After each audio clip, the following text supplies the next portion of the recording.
आप लोगों का एमआईसी और कुछ लोगों का एमडीसी में पॉलिटिकल साइंस है। तो दोनों का सिलेबस ऑलमोस्ट सेम ही है। सबसे पहले देखो, सिलेबस करने से पहले आप लोग कैसे एग्जाम में लिखना है उसको समझ लो। तो सबसे पहले वो 3 सेक्शन रहता है आप लोग का। एक तो ऑब्जेक्टिव रहेगा, ठीक है। तो ऑब्जेक्टिव में आपको जैसे 4 ऑप्शन है, तो यहाँ पर आप क्वेश्चन नंबर लिखो। जो ऑप्शन सही हो, जैसे सेकंड सही है तो ऐसे सेकंड लिख दो। और अगर टाइम मिले तो साथ में जो सही है वो स्टेटमेंट भी लिख दो।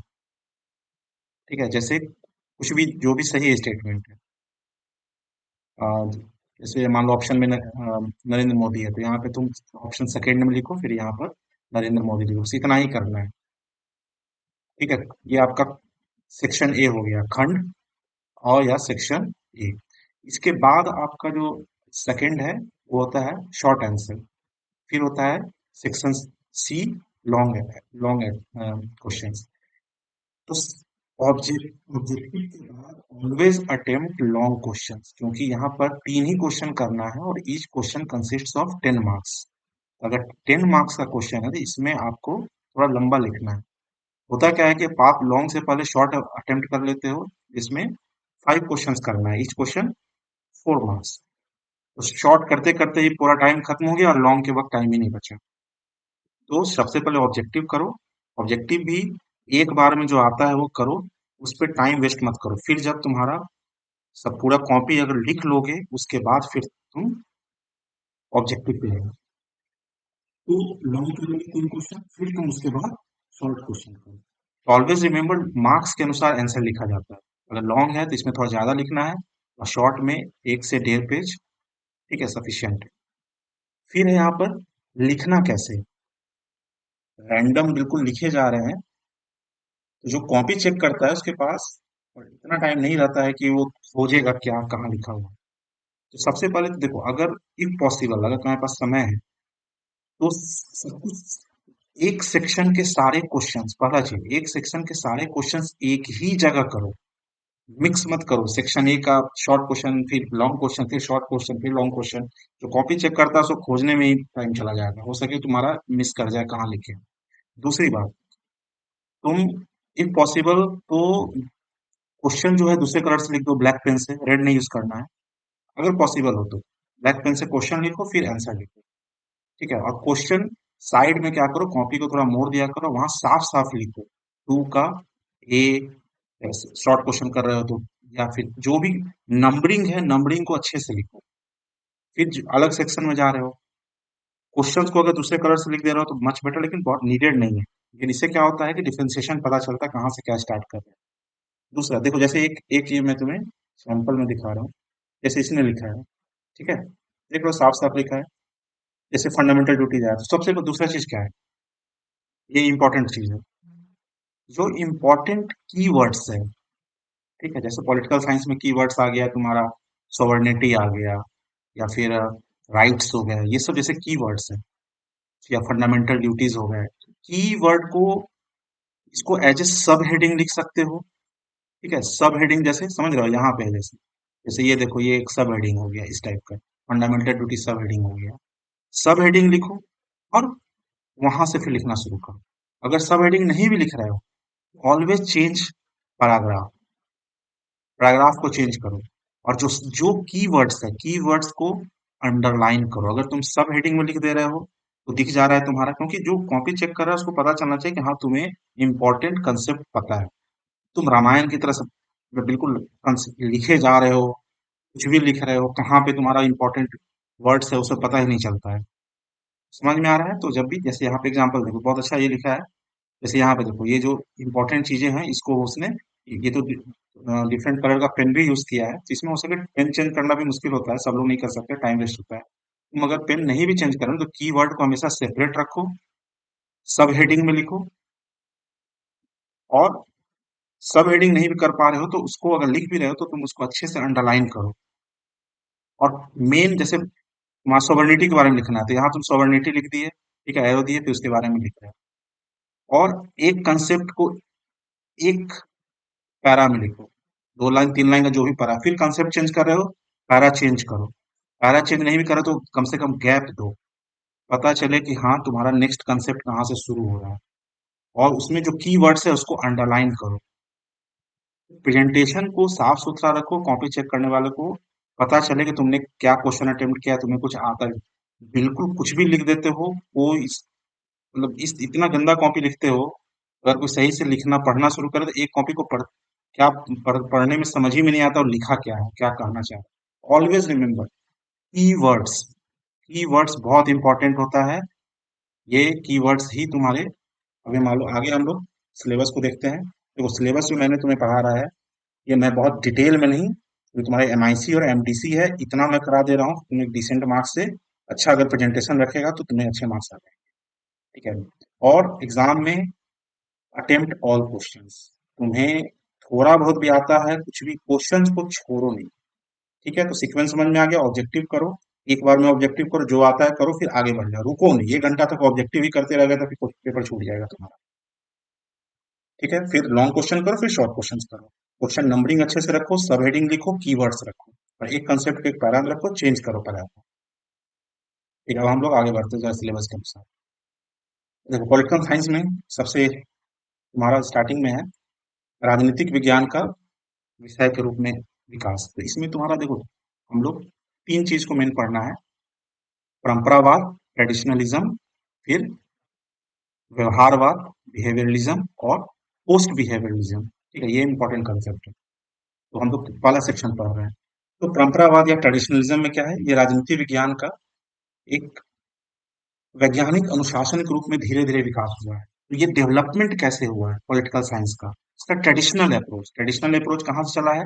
एंशियंट टाइम से, जो ग्रीक सिविलाइजेशन था, यूनानी सभ्यता से लेकर 20वीं शताब्दी तक, ये कैसे डेवलप हुआ है, उस समय क्या थ्योरी डेवलप हुआ है। कोई भी सब्जेक्ट का क्या होता है, एक फाउंडेशन होता है, नींव बनती है। तो नींव सबसे पहले क्या होता है, उसका थ्योरेटिकल कंसेप्ट होता है। उस थ्योरेटिकल कंसेप्ट, वो कंसेप्ट जो होता है, जो आइडियाज होता है, वो धीरे धीरे डेवलप करता है। तो उसी को बोला गया है परंपरावाद या ट्रेडिशनलिज्म।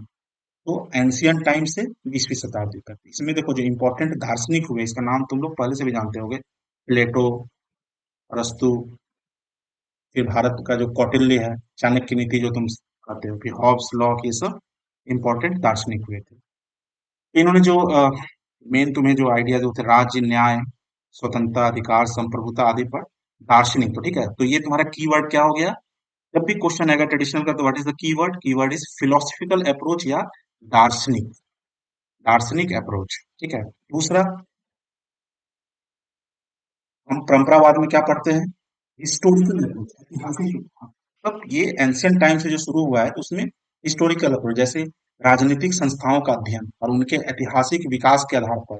उदाहरण, ब्रिटिश संविधान का ऐतिहासिक, जैसे तुम्हारा जो ब्रिटिश पार्लियामेंट है, तुम्हें आश्चर्य होगा ये जानकर, ब्रिटिश पार्लियामेंट ऑलमोस्ट 200 ईयर्स लगा है उसको डेवलप होने में। मतलब उस समय 16वीं 17वीं शताब्दी में राजा का शासन था, लेकिन वहां ब्रिटिश पार्लियामेंट भी काम कर रहा। जब तुम्हारा बैटल ऑफ प्लासी हुआ था, बैटल ऑफ प्लासी के बाद जो यहाँ से वारेन हेस्टिंग्स जो लौटा, तो उन लोगों ने जब वारेन हेस्टिंग्स का पैसा देखा कि वे पूरे उसमें जो बंगाल रीजन था, बिहार, बंगाल, उड़ीसा, उनको इतना लूटा, उस पैसे को देखकर ब्रिटिश पार्लियामेंट में ही सबसे पहले क्वेश्चन उठा था, ये लोग क्या कर रहे हैं। तब जाके वहां पर बहुत सारे जो पावर्स थे, जो ब्रिटिश के ईस्ट इंडिया कंपनी को थे, वो ब्रिटिश पार्लियामेंट ने अपने अंदर ले लिया। तो जो इस तरह से जो विकास हुआ है, संविधान जो तुम कॉन्स्टिट्यूशन बोलते हो, उस संविधान का विकास भी सबसे पहले ब्रिटेन में हुआ है। 12वीं शताब्दी में बिल ऑफ राइट्स आया था, यहाँ पे पहली बार नागरिकों को क्या अधिकार है एक राजा ने दिया था। बिल ऑफ राइट्स से कंसेप्ट डेवलप होते होते होते कॉन्स्टिट्यूशन, संविधान आया, फिर लोगों के पास क्या अधिकार है, वो सब डेवलप हुआ। तो कहने का मतलब हिस्टोरिकल अप्रोच पढ़ते हैं। तो ठीक है, तुम्हें एग्जाम्स के लिए इंपॉर्टेंट आइडिया को रखो क्या है। पहला हो गया तुम्हारा फिलोसफिकल, दार्शनिक। ठीक है, दार्शनिक मतलब कि आइडियलिज्म क्या होना चाहिए, आदर्शवाद, उसको कह रहे हैं। दूसरा हो गया तुम्हारा हिस्टोरिकल अप्रोच। फिर परंपरावाद में हम तीसरा पढ़ते हैं लीगल इंस्टीट्यूशनल अप्रोच। ठीक है, इसमें मतलब जितनी भी चीजें तुम आज जानते हो ना, संविधान, पार्लियामेंट, न्यायपालिका, कोर्ट, ठीक है, एग्जीक्यूटिव, कार्यपालिका, जैसी संस्थाओं के बारे में पढ़ते हैं कि इसका विकास कैसे हुआ। फिर तुम्हारा लॉ, राइट्स, पावर, इन सभी चीजों का एक जो भी इंस्टीट्यूशंस है, जैसे तुम्हें न्याय लेना है तो कोर्ट के पास जाना है, तो जितनी भी संस्थाएं हैं उनका विकास कैसे हुआ उसके बारे में पढ़ते हैं। फिर तुम्हारा है नॉर्मेटिव अप्रोच, है नैतिक दृष्टिकोण। इसमें क्या ध्यान दिया जाता है, राजनीति को क्या होना चाहिए, मतलब पॉलिटिक्स है वो आदर्शवाद पे होता है, क्या होना चाहिए, तो उसमें क्या क्या, जैसे न्याय होना चाहिए, समानता होना चाहिए, स्वतंत्रता जैसे मूल्यों पर बल दिया जाता है, मतलब जो आदर्श चीजें हैं उस पर बल दिया जाता है, उस पर फोर्स किया जाता है। तो परंपरावाद में तुम्हारा ये चार चीज हैं जिसके बारे में हम लोग पढ़ते हैं। ठीक है, नॉर्मेटिव अप्रोच नैतिक दृष्टिकोण, legal institutional approach, historical approach, और पहला आइडियलिज्म या दार्शनिक। ठीक है, ये कीवर्ड सबको तुम एक जगह लिख लो, एग्जाम में क्वेश्चन आएगा तुम इसी कीवर्ड को जरूर लिखना, उसके बाद तुम इसके बारे में दो तीन लाइन जो है उसको लिख देना।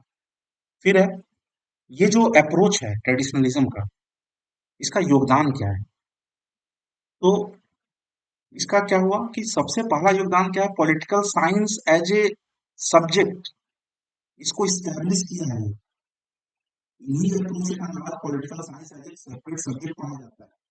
फिर आज जो भी कुछ है, संविधान है, स्टेट है, गवर्नमेंट है, जो तुम्हारे फंडामेंटल राइट्स हैं, जितनी इंस्टीट्यूशंस है, इलेक्शन कमीशन, इन सभी चीजों का तो आज जो रूप देखा जा रहा है उसका उसका नींव कौन डाला है, ये परंपरावाद अप्रोच। उस समय के जो फिलोसफर हुए, अरिस्टो, कौटिल्य, एंशियंट टाइम से लेकर 20वीं शताब्दी के मध्य तक इतना समय लगा इनको विकास होने में। सोचो कितना, 1000 1500 साल से भी ज्यादा समय लगा, तब जाके आज हम जिस चीजों को ऑब्वियस समझ रहे हैं उसको विकसित होने में कितना समय लगा है। अब लेकिन जो ट्रेडिशनल अप्रोच है इसके भी अपने लिमिटेशंस। लिमिटेशंस क्या है, ये वैज्ञानिक नहीं है। कोई भी चीज देखो जो आदर्श पे होता है, आदर्श तो ये होना चाहिए कि अ, समानता का अधिकार होना चाहिए, जनता के बारे में सरकार को सुन, ये सब जो भी आदर्श चीजें हैं, एक्चुअल में ग्राउंड में वो नहीं होता है। तो ग्राउंड में जो प्रैक्टिकल चीजें हैं, वो जो हमारा जो आदर्श विचार है उससे बिल्कुल अलग होता है। तो ये सब क्या हुआ, ट्रेडिशनल अप्रोच के लिमिटेशंस। ठीक है, फिर जैसे आम नागरिक के व्यवहार की उपेक्षा की गई, जैसे यहाँ पर है कि जैसे जो कॉमन पब्लिक है वो क्या सोचता है, वो उसकी परेशानियां क्या है, उसको बारे में ज्यादा नहीं सोचता, लोग आदर्श में जी रहे हैं। फिर वैज्ञानिक सोच नहीं था, मतलब हमारे पास कोई आंकड़ा नहीं होता था ट्रेडिशनल अप्रोच में कि भाई वाकई में अगर सरकार कोई काम कर रही है या सरकार के बारे में जनता क्या सोच है, हमारे पास कुछ डाटा तो होना चाहिए कि भाई बिहार में कैसा काम कर रहा है, दूसरे स्टेट में कैसा काम कर रहा है। तो वैज्ञानिक डाटा हमारे पास नहीं रहता था। और समय के साथ क्या होता है, राजनीति कोई भी चीज हो, पॉलिटिक्स हो या कोई भी चीज हो, वो बदलता रहता है, समय के अनुसार चेंज होना बहुत जरूरी है। उस समय की जो वर्तमान समस्याएं हो उसको समझने के लिए जो आदर्शवाद है वो हमेशा सही नहीं होता है। तो ये सब लिमिटेशंस है। ठीक है, तो इस लिमिटेशंस के कारण क्या हुआ, नेक्स्ट जो अप्रोच आया, डेवलपमेंट हुआ, उसको कहते हैं व्यवहारवाद। ठीक है, आगे बढ़ते हैं, इसको बिहेवियरलिज्म कहते हैं। ठीक है, समझ में आ रहा है, तो आपको कैसे अप्रोच करना है, आपने सुन लिया, कीवर्ड्स को याद रखना है। ठीक है, कीवर्ड्स को जरूर यूज करना है, वो आपको मार्क्स फिक्स करेगा। ठीक है, ये इंग्लिश में, मैंने जो इंग्लिश मीडियम का स्टूडेंट है वो अपना वीडियो पॉज करके नोट्स बना सकते हैं। ठीक है, अब नेक्स्ट है आपका बिहेवियरलिज्म, व्यवहारवाद। ठीक है, तो मैंने जैसे क्या बोला कि ट्रेडिशनल अप्रोच जो था परंपरावाद, उसमें लिमिटेशंस आ गए, वो आम आदमी से, आम लोगों से बहुत दूर हो गया। तो व्यवहारवाद का अर्थ जो है, तात्पर्य है, वो है राजनीति का अध्ययन संस्थाओं के बजाय। ठीक है, पहले क्या था, इंस्टीट्यूशन तक नहीं था, मनुष्य के राजनीतिक व्यवहार को आधार बनाना, तो एक आम आदमी, कॉमन मैन क्या सोचता है, राजनीति क्या होनी चाहिए के बजाय राजनीति वास्तव में कैसे काम करती है और बल देती है। ठीक है, ये हो गया। तो ये आंदोलन मुख्यतः अमेरिका में 1950-60 के दशक में विकसित हुआ। ठीक है, तो आपको एक चीज क्या देखना है, नेट से अपना देख लेना, father of everything, father of व्यवहारवाद, फादर ऑफ परंपरावाद, ये सब। ठीक है, ऑप्शंस में आपको ऑब्जेक्टिव क्वेश्चन में वो पूछ सकता है। ठीक है, अब इसको हम लोग ये देखते हैं, इंपॉर्टेंट विशेषता क्या है। तो पहला वैज्ञानिक दृष्टिकोण है। ठीक है, वैज्ञानिक दृष्टिकोण कैसे आ रहा है, आंकड़ों और सर्वेक्षण और प्रयोग इसका ठीक है, जैसे तुम लोग न्यूज में सुनते होगे ना, जैसे इस एरिया में इतनी वोटिंग हुई, ठीक है, वो सब क्या है, आंकड़ा है, डाटा लिया जाता है। फिर आम लोग से जाके पूछता है लोग कि भाई आप क्या सरकार से खुश हैं, तो क्या होता है, वो एम्पिरिकल स्टडी है, या जो भी सरकार की जो योजनाएं हैं आप तक पहुंच रही है, वो सब, वो व्यवहारवाद में क्या, उन सब चीजों को एम्पिरिकल स्टडी, फिर नैतिकता से मुक्त होकर निष्पक्ष अध्ययन, मतलब जो हम डाटा ले रहे हैं उसमें हम ये कोशिश करते हैं कि हमारा बायसनेस नहीं होना चाहिए। जैसे मान लो कोई डाटा लेने जा रहा है, वो मान लो कि बीजेपी सपोर्टेड है, तो मान लो अगर वो बीजेपी सपोर्टेड है और जो बोलने वाला है वो गवर्नमेंट के अगेंस्ट बोल रहा है, बीजेपी अभी गवर्नमेंट पावर में है, तो लेकिन सिंस वो बायस है, तो वो अगर अगेंस्ट भी बोल रहा है तो उसके डाटा को या तो गायब कर देगा, या उस डाटा को उल्टा लिख देगा कि नहीं सब कोई खुश है, यहाँ पर गवर्नमेंट से सब खुश है। इसीलिए बोला जाता है कि वैल्यू, मूल्य निरपेक्षता, मतलब निष्पक्ष होके आंकड़ा को लेना, ठीक है। और यहाँ पर जो वोटर है, पॉलिटी नेता है, दबाव समूह को प्रेशर ग्रुप कहते हैं। प्रेशर ग्रुप समझो जैसे एक सर्टेन ग्रुप्स हुआ, जैसे जैसे स्टूडेंट स्टूडेंट यूनियंस हुए, ठीक है, स्टूडेंट यूनियन को अपनी कोई बात मनवानी है, छात्र संघ जो होता है वो सब क्या है, एज ए प्रेशर ग्रुप उसको माना जाता है, जो प्रेशर डालते हैं गवर्नमेंट पे, कुछ बातें मनवानी हो, जो कुछ उनको बात कहनी हो, ठीक है, तो इन सब के अध्ययन को किया जाता है। ठीक है, तो कीवर्ड्स हो गए आपके, वैज्ञानिक दृष्टिकोण, ठीक है, एम्पिरिकल स्टडी, मूल्य निरपेक्षता मतलब निष्पक्ष अध्ययन, ठीक है, और जोड़ देना मतदाता नेता दबाव से, ठीक है। नेक्स्ट है इंटरडिसिप्लिनरी, ठीक है। अब इसमें हम लोग क्या करते हैं, केवल यहाँ पर जो भी वोटर है उसके मनोविज्ञान को भी समझने का कोशिश करते हैं कि कोई अगर ऐसा बोल रहा है तो उसका मतलब उसकी आर्थिक स्थिति क्या है, उसकी मानसिक स्थिति क्या है, ठीक है, वो किस तरह के रोजगार को जी रहा है, तो इन सारे चीज को, इसलिए क्या मतलब इंटरडिसिप्लिनरी, मतलब मनोविज्ञान अर्थशास्त्र सबको हम इसमें अध्ययन करते हैं।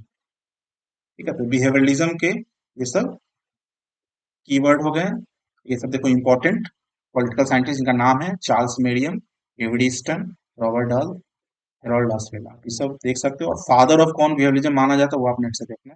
व्यवहारवाद का महत्व, महत्व यही है कि इसको वैज्ञानिक दृष्टिकोण दिया। वैज्ञानिक दृष्टिकोण का क्या मतलब है, जहां हमारे पास अपनी बात को कहने, जो हम बात कर रहे हैं उसको साबित करने के लिए हमारे पास ऑब्जर्वेशनल डाटा हो, इसी को हम लोग बोलते हैं वैज्ञानिक, वैज्ञानिक दृष्टिकोण। ठीक है, तो बिहेवियरलिज्म ने क्या किया, पॉलिटिकल साइंस को एक वैज्ञानिक दृष्टिकोण दिया और बाकी गहन अध्ययन किया। डाटा आया सबका, तो क्या उस डाटा के बेसिस पर अभी आजकल तुम देख रहे हो, आजकल का जो इलेक्शंस हो रहे हैं वो इलेक्शंस कितना डाटा स्पेसिफिक इलेक्शन है। एक एक एक एक पंचायत का डाटा लिया जाता है कि भाई वहां पर किस कास्ट के कितने वोटर हैं, कितने वोटर है जो डिस्ट्रिक्ट से बाहर रहते हैं, कितने वोटर है जो वोट देंगे, महिला कितनी है, ये सब समझ रहे हो, ये सारे क्या वेरिएबलिज्म है, इतना डिटेल स्टडी किया जा रहा है। ये सब र- व्यवहारवाद के अंदर है ये सब आता है। तो व्यवहारवाद की फिर हर चीज का क्या है, फायदा है तो कुछ कमी भी है, तो उसी को हम लोग क्या बोलते हैं, सीमाएं या लिमिटेशंस। इसमें लिमिटेशन तुम कॉमन सेंस से भी लिख सकते हो पहले।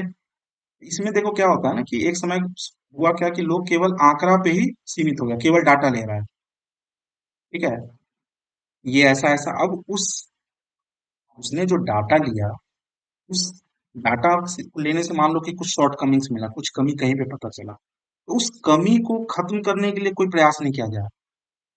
दूसरा, अत्यधिक तकनीकी और जटिल हो गया। अब तुम देखोगे कि जो इलेक्शन सर्वे होता है, इलेक्शन सर्वे बहुत बार फेल हो जाता है। क्यों फेल होता है, तो जरूरी नहीं है कि वो जिन लोगों से पूछ रहा है वो सही जवाब दे। दूसरा चीज, ये भी जरूरी नहीं है कि वो जिस जगह पे जिन लोगों से पूछ रहा है, वो जो वो जो वो जो सैंपल है, सैंपल मान लो बहुत छोटा हो गया। अब जैसे देख लो किसी डिस्ट्रिक्ट में पॉपुलेशन होती है 30 लाख, वोटर है मान लो 5 से 10 लाख, वो लोग क्या करते हैं, 5,000 लोगों से क्वेश्चन पूछे, सैंपल लेके चले गए, तो ये 5,000 सैंपल साइज क्या हुआ, बहुत छोटा हुआ। इसी कारण से क्या होता है, ये आंकड़ा भी बहुत बार फेल हो जाता है।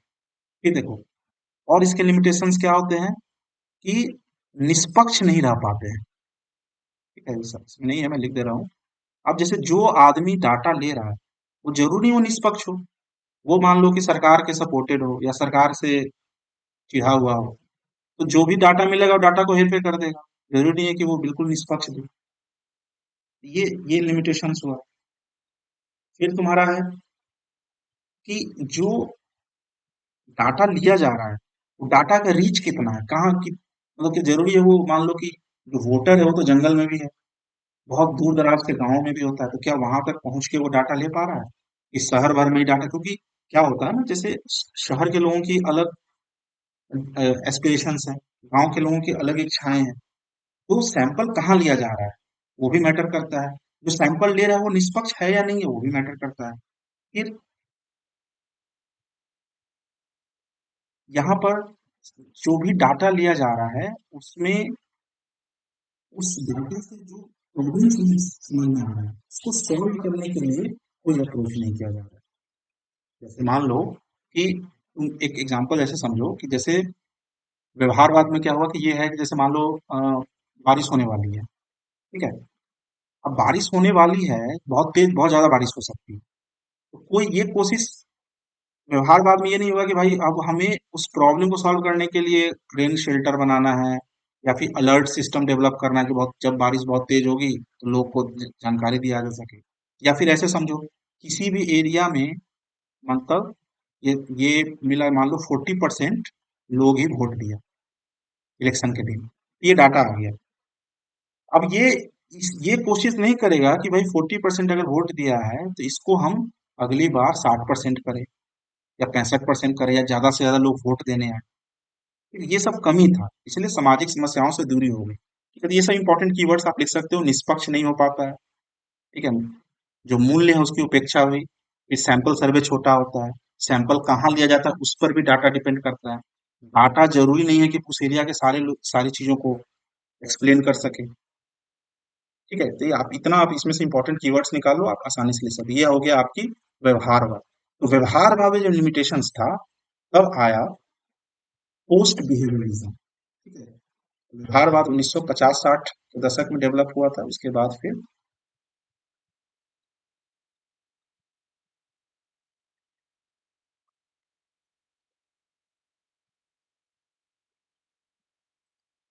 ठीक है। अब हम लोग पढ़ेंगे पोस्ट बिहेवियरिज्म। तो उत्तर, हिंदी में इसको उत्तर व्यवहारवाद कहते हैं।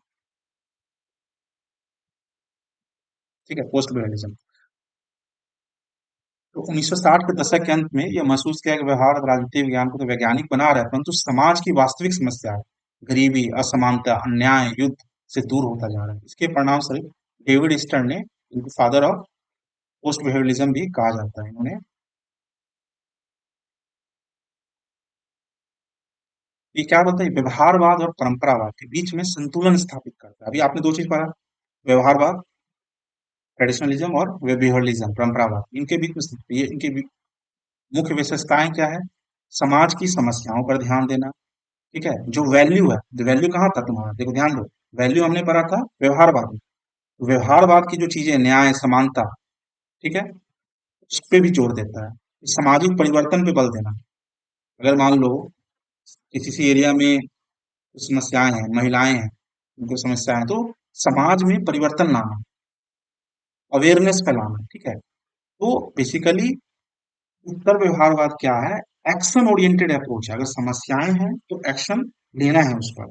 हमारा जो भी हमारा जो एफर्ट है, जो हमारी कोशिश है, वो हमेशा रहेगी जो लोगों की जो समस्याएं हैं उसको खत्म करना, समाज में नैतिकता का या वैल्यू को स्थापित करना। अभी जैसे देख लो, अभी अभी जो हम लोग गाली देते हैं, नेता चोर होते हैं, वो जो राजनीति करता है उसको सब पूरा समाज उसको तिरस्कृत नजर से देखता है कि ये तो चोर ही होगा।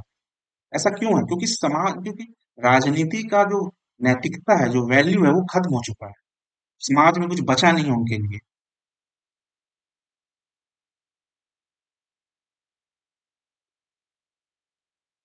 ठीक है, तो इसकी सीमाएं कहाँ है? वैज्ञानिकता की कमी, मूल्यों का अत्यधिक प्रभाव। ठीक है, तो ये आपका हो गया पोस्ट बिहेवियरिज्म। ठीक है,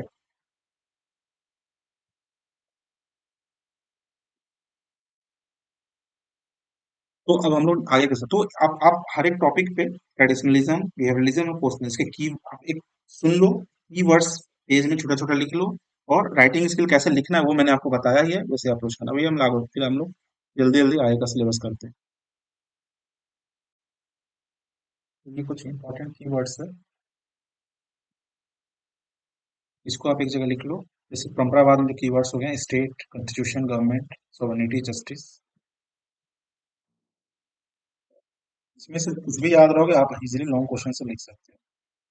liberty, equality, rights, duties, others right, दार्शनिक फिलोसफिकल अप्रोच, हिस्टोरिकल अप्रोच, प्लेटो, अरिस्टो। सिमिलरली तुम्हारा ये सब जो पॉलिटिकल बिहेवियरिज्म के कीवर्ड है, political behaviour, scientific study, empirical study, ठीक है।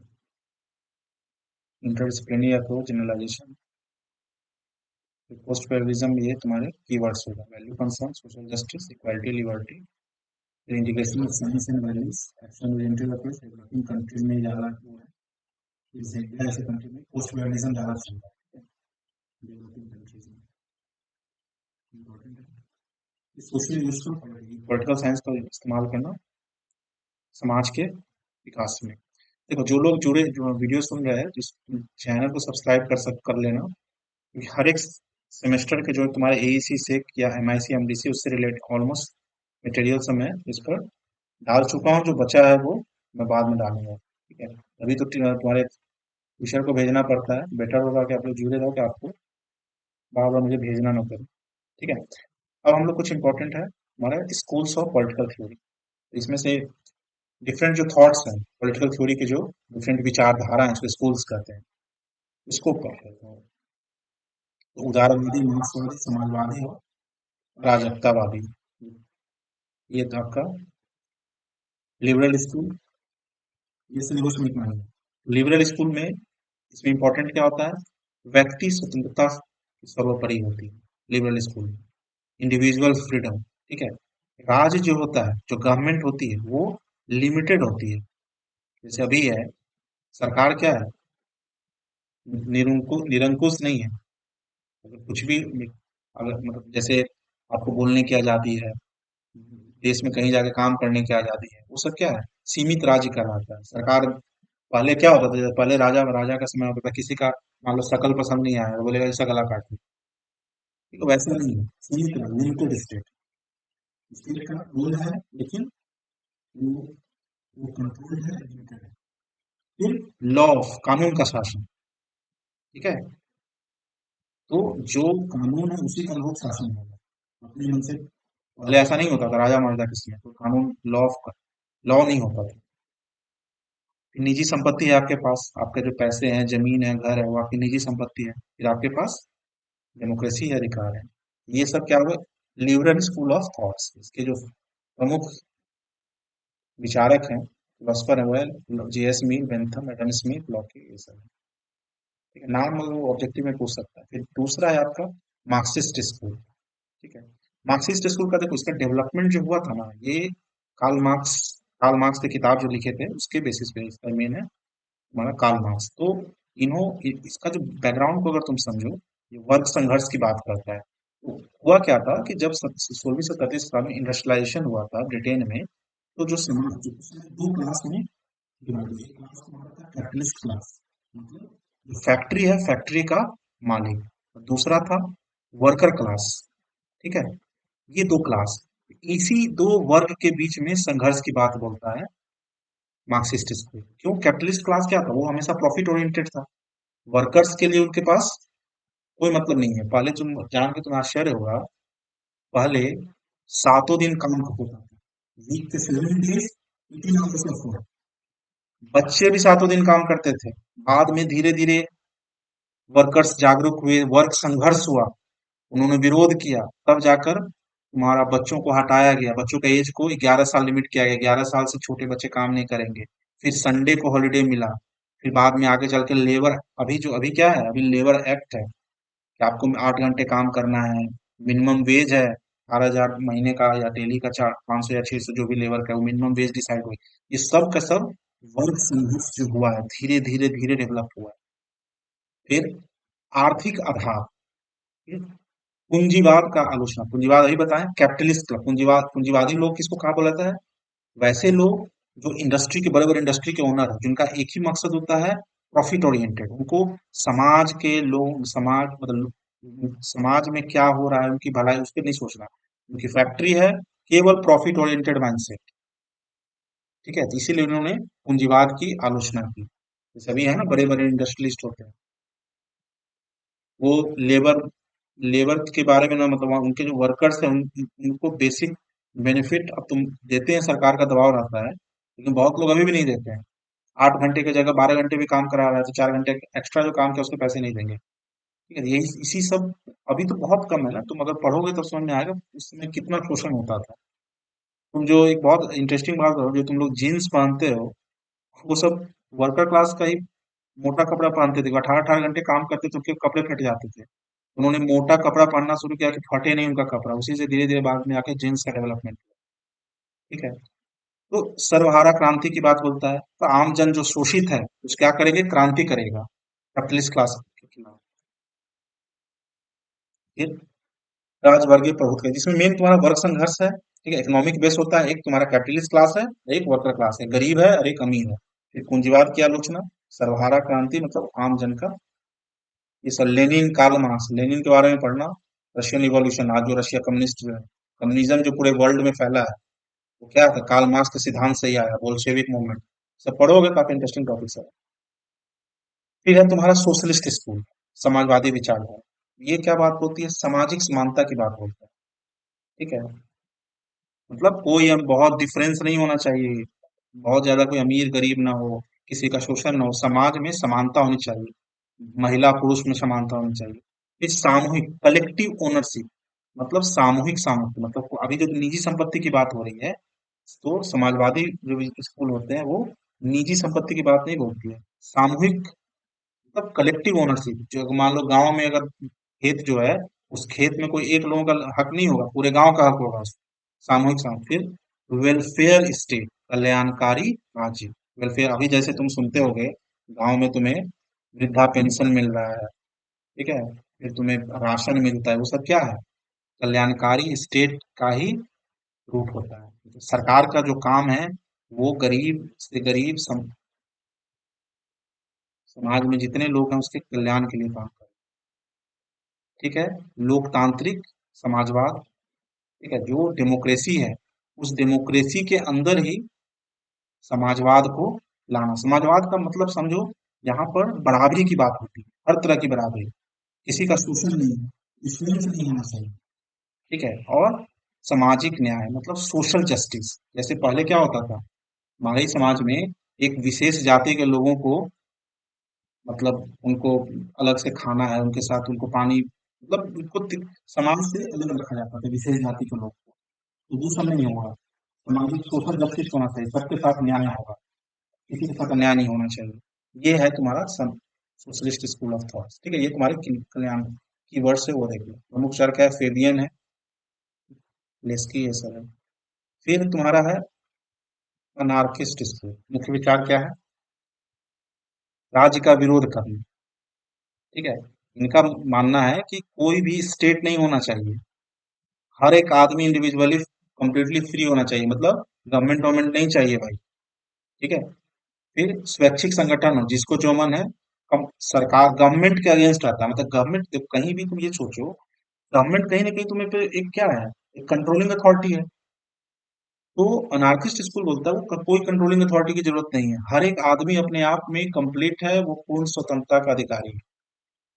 ठीक है, इसके इसीलिए ये क्या करता है, राज्य का विरोध मतलब स्टेट को अपोज करता है।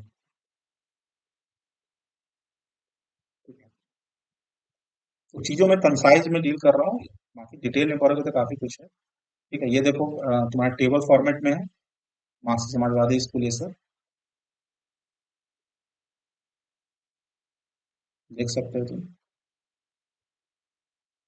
ठीक है, अब छोटा छोटा टॉपिक सब है, मोनिज्म और प्लुरलिज्म। ठीक है, मोनिज्म जो है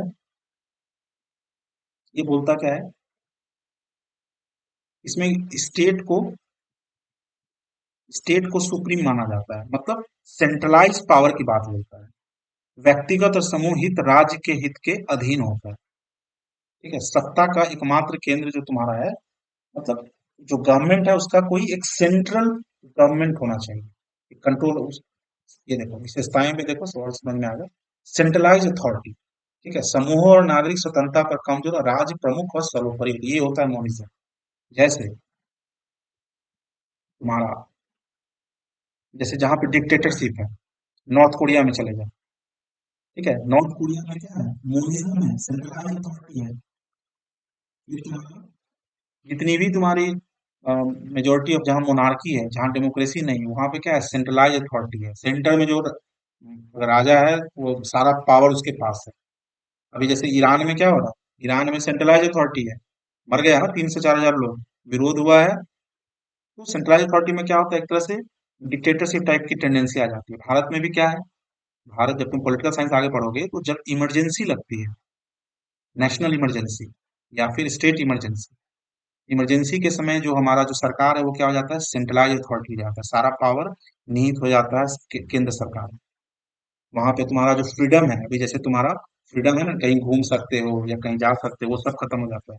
धारा 144 सुने होंगे, 144 क्या लग जाता है, धारा 144 लग जाता है तो 5 से 6 लोग एक जगह एकत्रित नहीं हो सकते। तो उस तरह के जब फीचर्स आ जाते हैं तो क्या हो जाता है, इमरजेंसी में एक सेंट्रलाइज अथॉरिटी की तरह वर्क करता है। फिर तुम्हारा है नेक्स्ट प्लुरलिज्म। तो इसके अब ठीक अपोजिट, सत्ता विभाजित है कई केंद्र, जैसे अभी क्या है, अभी तुम्हारा सेंटर में गवर्नमेंट है, ठीक है, स्टेट में गवर्नमेंट है। फिर तुम देखोगे एक कुछ कुछ पावर सेंटर के पास है, जैसे तुम्हारा डिफेंस हो गया, करेंसी हो गया।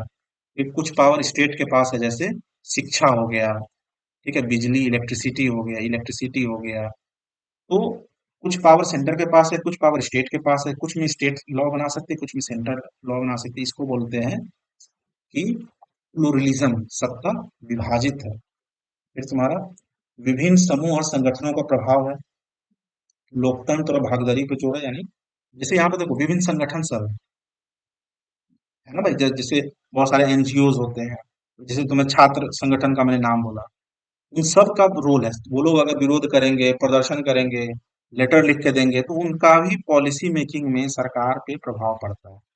इसीलिए बोला जाता है विभिन्न समूह और संगठनों का प्रभाव है। लोकतंत्र और भागीदारी पर जोर है ना, सबकी भागीदारी। 18 साल से ऊपर जितने लोग हैं वो सब क्या कर सकते हैं, वोट दे सकते हैं। ये है भागीदारी पर जोर। अब प्रेशर ग्रुप, कोई भी समूह पूर्ण नियंत्रण में नहीं, मतलब जितनी भी ग्रुप्स हैं सबका अपना एक रोल है। कुछ लोग, बहुत सारे ग्रुप हैं, कुछ शिक्षा में काम कर रहे हैं, कुछ ग्रास रूट लेवल पे काम करते हैं, क्योंकि डिफरेंट डिफरेंट एनजीओस हैं, उस सबका अपना एक रोल है। सब लोग भागीदार हैं स्टेट में, गवर्नमेंट के पॉलिसी मेकिंग में, सब लोग प्रभाव डालते हैं। जैसे किसान आंदोलन हुआ, सरकार को बिल बिल 1.5 2 साल किसान आंदोलन लगातार चला, हरियाणा में और पंजाब में। उनका उनके दबाव के चलते फिर सरकार ने क्या किया, बिल को वापस लिया। ठीक है, तो ये सब तुम्हारा क्या, प्लूरलिज्म गवर्नमेंट की विशेषताएं हैं। ठीक है, ये सब सत्ता संतुलन, ये सब समझ में आ रहा है। चलो समझ, नहीं बता रहा हूँ समझ। ये कुछ कुछ पॉलिटिकल कंसेप्ट है इंपॉर्टेंट, बेसिक सा कंसेप्ट है, जैसे सॉवर्निटी। सॉवर्निटी किसको कहते हैं, जैसे राज्य की अंतिम और सर्वोच्च शक्ति है जो अपने क्षेत्र में किसी अन्य सत्ता के अधीन नहीं होती। जैसे भारत क्या है, अपने आप में एक सोवरेन कंट्री है, यानी कोई भी दूसरे कंट्री भारत के बाउंड्री के अंदर बिना परमिशन का नहीं आ सकता। ये एक सॉवर्निटी होती है, इसकी अपनी डिफेंस है, अपना करेंसी है, अपना विदेश नीति है, फॉरेन पॉलिसी है। तो भारत को बोला जाए, जैसे इस तरह से हर एक कंट्री अपने आप में सॉवरेन है। अब जैसे तुम देखा होगा, अभी न्यूज खूब सुन रहे होगे, वेनेजुएला में अमेरिकन फोर्सेस गए, वहां के राष्ट्रपति को उठा के ले गए। उसने क्या किया, वेनेजुएला के सॉवरेनिटी को खत्म कर दिया। किसी दूसरे कंट्री बिना परमिशन के उसके राष्ट्रपति को किडनैप कर लिया। ठीक है, ये पॉलिटिकल कंसेप्ट है। सॉवरेनिटी का मतलब क्या होता है कि अपने क्षेत्र में किसी अन्य सत्ता के अधीन नहीं होती, कोई दूसरा कंट्री उस कंट्री को दबाव में नहीं डाल सकती है, उसको प्रभाव में नहीं डाल सकती है। फिर है तुम्हारा समानता, इक्वालिटी, सभी नागरिकों को समान अधिकार और अवसर, चाहे वो किसी भी जाति के हो, धर्म के हो, लिंग के हो, है ना। जैसे अब इसमें देखो इक्वालिटी में भी बहुत सारी चीज डिटेल में पढ़ोगे आगे। तो इक्वालिटी में भी क्या होता है कि इन जनरल क्या है, समानता होती है, हम किसी के साथ डिस्क्रिमिनेशन नहीं कर सकते, उसी को इक्वालिटी की बात करते हैं, धर्म जाति लिंग के आधार पर। ठीक है, इक्वालिटी का डिफिनेशन वही है। फिर है स्वतंत्रता, व्यक्ति को असुरक्षा या अनावश्यक बाधाओं से मुक्त होकर निर्णय लेने और कार्य करने की क्षमता। और जस्टिस, ठीक है, भारत में देखो समाज में समान अवसर अधिकार और दायित्व का वितरण, भेदभाव का नहीं, ठीक है। तो जस्टिस, अब इसमें देखो जस्टिस भी किस बहुत तीन तरह का होता है, देखो ये जितने तुम्हारे पॉलिटिकल कंसेप्ट है ना, इसमें काफी कुछ होता है, उतना मैं जा नहीं सकता अभी। जैसे social justice, political justice, economic justice, तीन तरह की जस्टिस होते हैं। सोशल जस्टिस सामाजिक न्याय, समाज में किसी के साथ भेदभाव नहीं, जाति के आधार पर, लिंग के आधार पर। ठीक है, इकोनॉमिक जस्टिस मतलब अमीरी गरीबी में ज्यादा डिफरेंस ना हो। अभी भारत में क्या है, जैसे 1% लोगों के पास पूरे भारत के 40% का रिसोर्सेस है। तो उस डिस्ट्रीब्यूशन जो है, इकोनॉमिक डिस्ट्रीब्यूशन वो बराबर हो, सबके साथ हो, इक्वल, तो उसको बोलते हैं इकोनॉमिक जस्टिस। पॉलिटिकल जस्टिस, सबको राजनीति में भाग लेने की समान अवसर मिले, 18 साल से एज के ऊपर कोई भी हो, सबको वोट का अधिकार है, वो सब क्या है, पॉलिटिकल जस्टिस। ठीक है, फिर लिबर्टी है, तो लिबर्टी भी तुम्हारा इसमें कंसेप्ट आता है क्या, लिबर्टी एब्सोल्यूट होती है, नहीं एब्सोल्यूट नहीं होती। लिबर्टी का ये मतलब नहीं है कि आप जाओ किसी के घर में घुसे किसी को चार थप्पड़ मार दो। ठीक है,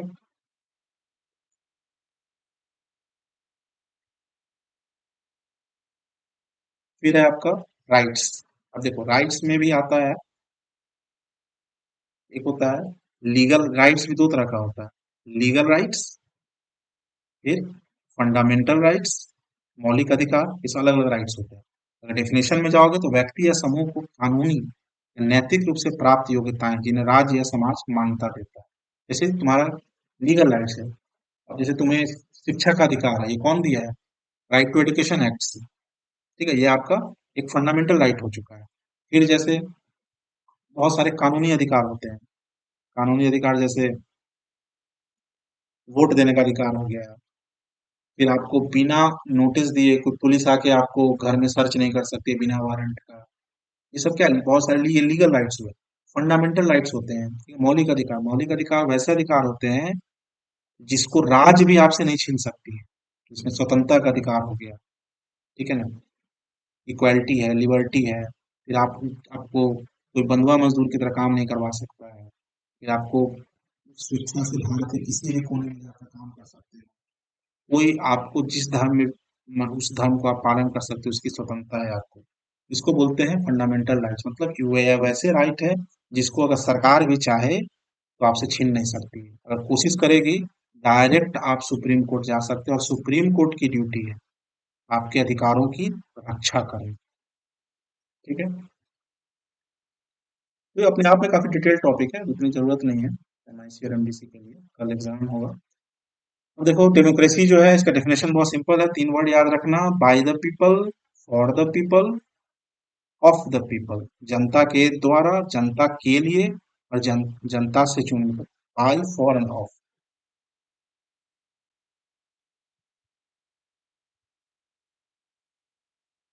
देखो डायरेक्ट, इसमें दो तरह की डेमोक्रेसी की बात है सिलेबस में, डायरेक्ट डेमोक्रेसी। डायरेक्ट डेमोक्रेसी क्या होता है, इसमें डायरेक्ट जनता पार्टिसिपेट करती है, जैसे हमें कानून बनाना है, जितने भी जितने भी एडल्ट लोग हैं ना, सब लोग पार्टिसिपेट करेंगे कानून बनाने में। ठीक है, तो इसको बोला जाता है डायरेक्ट डेमोक्रेसी, तो डायरेक्ट सब कुछ जनता ही डिसाइड करती है। अगर कोई भी कानून को पास करना है, तुम्हारा जनमत संग्रह होगा, रिफरेंडम जिसको कहते हैं। ठीक है, अगर मेजोरिटी ऑफ लोग बोला नहीं पास, उसके सपोर्ट में है, तो वो चीजें पास हो जाएगी। इसमें क्या होता है, जनता सर्वोच्च होता है और निर्णय लेने में शीघ्रता होता है, लेकिन इसमें क्या है, लिमिटेशन है, ये सब जगह नहीं हो सकता, ये वैसे ही कंट्री में लागू हो सकता है जहाँ की जनसंख्या बहुत ही कम है, तो भारत जैसे कंट्री में नहीं हो सकता है। तो भारत में क्या होता है, इनडायरेक्ट डेमोक्रेसी, यहाँ पे लोग प्रतिनिधि चुनते हैं, जो तुम एमएलए एमपी जो नाम सुनते हो, एमएलए एमपी, वो सब क्या है, जनता के प्रतिनिधि है। हमारे बिहाफ पर वो लोग पार्लियामेंट में हमारे भलाई के लिए, हमारे लिए काम करते हैं, हम लोग जो डिमांड कर रहे हैं उसको वो वहां पे रखते हैं, उस बात को पूरा कर, इसलिए इनको बोला जाता है इनडायरेक्ट डेमोक्रेसी। जैसे भारत, ये बड़ी बड़ी कंट्री में इनडायरेक्ट डेमोक्रेसी होती है, छोटी कंट्री वहाँ डायरेक्ट डेमोक्रेसी हो सकता है, जैसे स्विट्जरलैंड हुआ कुछ जगहों पे। ठीक है, इसको रिप्रेजेंटेटिव सिस्टम भी कहते हैं। जैसे भारत, अमेरिका, ब्रिटेन, ठीक है, ये सब पढ़ लो, सिंपल टॉपिक है।